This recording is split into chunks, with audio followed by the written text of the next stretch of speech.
Them killers bitter, we done killed the cycle. The psychology was capsizing the boat.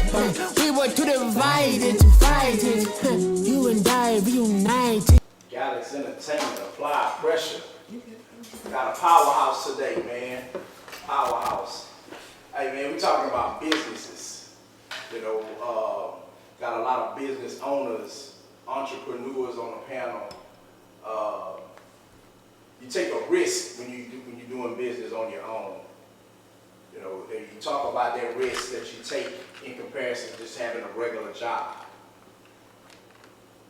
But to me, it's the freedom that comes with that. It's the freedom, and not only the freedom, the fact that, hey man, I'm in charge of the money that I make. You know, I come from a different side of it because I actually have a regular job and I own a business.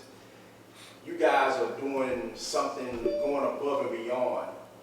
Y'all actually own businesses. Let's talk about that. Is it the challenge that push y'all, or is it the freedom that push y'all to do what y'all do? For me, it's the love of it, man. I think before anything, you gotta love it to own your own business. That's something that you gotta wake up and want to do every morning. Like you look forward to it every morning. You know, I had the opportunity to work for another company at a young age, and you know, see what all that was about and see what direction it take you in.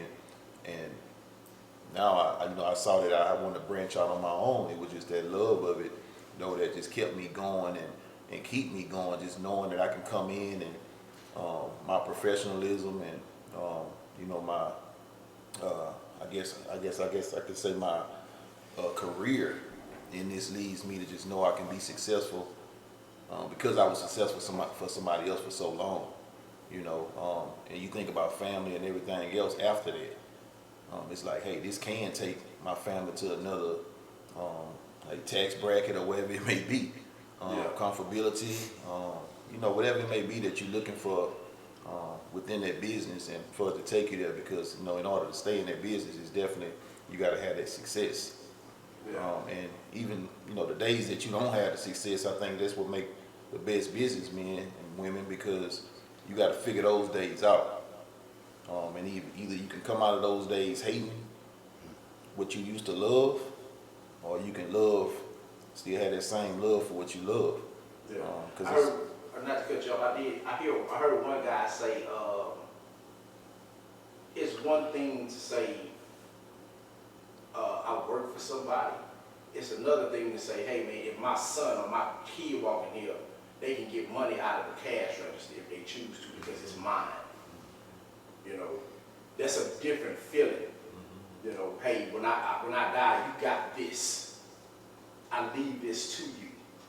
You know, it's the entrepreneurship that I think a lot of black people are not actually paying attention to say, hey man, I'm leaving a legacy behind for myself, for you.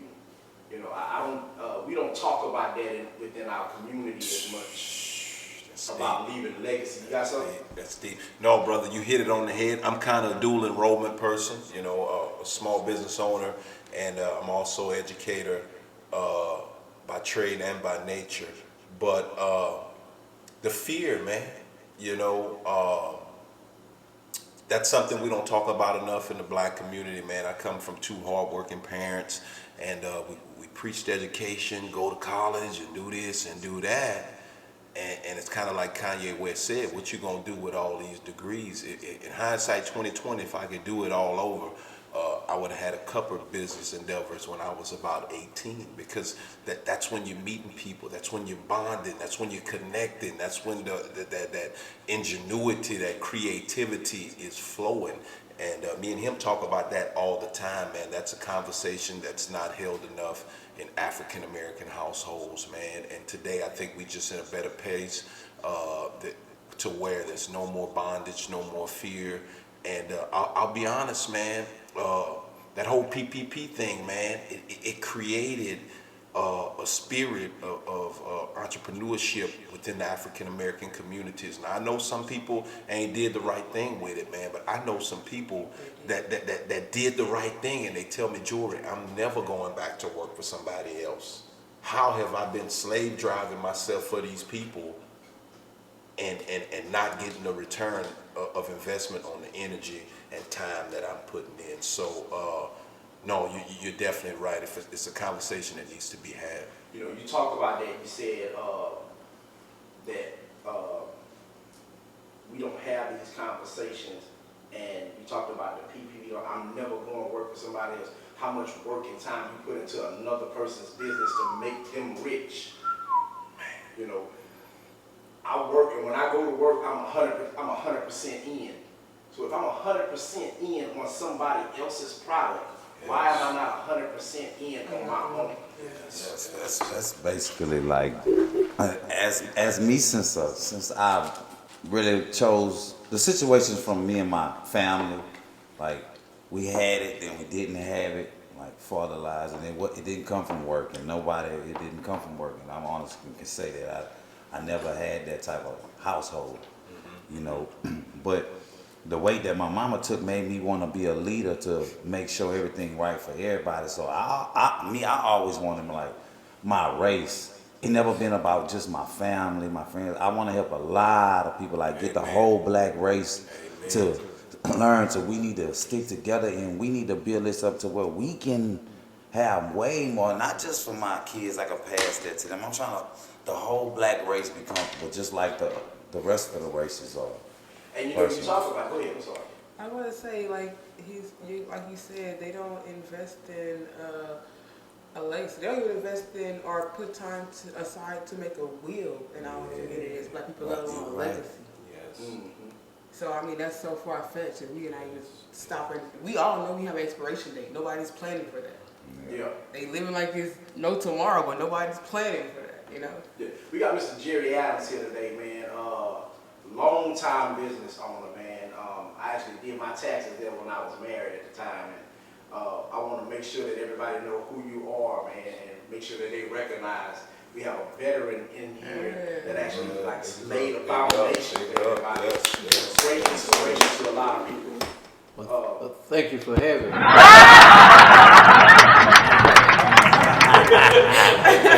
Well, thank you for having me.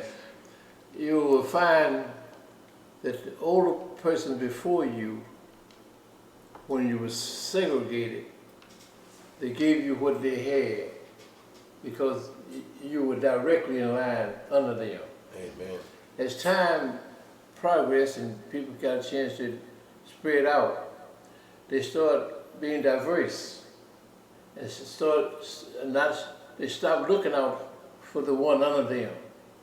He said, you can go here, you can go there, and so forth. Amen. Now, Amen. We getting deep. what you find, the young man alluded to, you have to want something for yourself. And my sister once told me, said, you got to want more than what God gave a Maggie. And it took me years to understand what she meant. I was afraid to ask her. But you have to get up and go, work when other folks are sleeping, plan when they're not thinking, and invest time back into yourself. Because if you look at it wisely, the good Lord may have given you all that you need. It just means you have to get up and put it to use. And the good book tells you, a wise man plans for his children's children. What that mean to you? You have your child, then you got to plan for your grandchild. So they expect something to be passed along to that particular child. So you have to work for that child. And when you do that, you have left a legacy that Papa left this for me. My grandfather left for me. You would do that oftentimes. Grandfather did this, grandmother did it. I'm going to grandmother's house, I'm going to grandpa's house. They spoil you right, but it looked out for you. And in my case, I had the opportunity to go to college, had the opportunity to work in the school system, I had the opportunity to retire as an administrator, And I've been in the tax business about 50 years. And I worked for just about some people's mothers and their grandmothers. And I'm still in the tax business. And they said, why you keep on going? Because of the fact you want something for yourself. Other people sleeping, yes, they're doing that, but what do you want? What are you? What do you want for you? Yeah. And you have seen others. Yes, it's a lot of work. Yeah. Yes, you can work, you're going to fail. But one thing about it, you're going to know I'm not going to fail at the same thing twice. Amen. See? You're going to learn something. That's a very powerful statement when you say don't be afraid to fail. Yeah. If you didn't fail, then you didn't even try. Trial and That's how error. I see it. Right. Trial and If error. you have not failed at something, you have not even tried.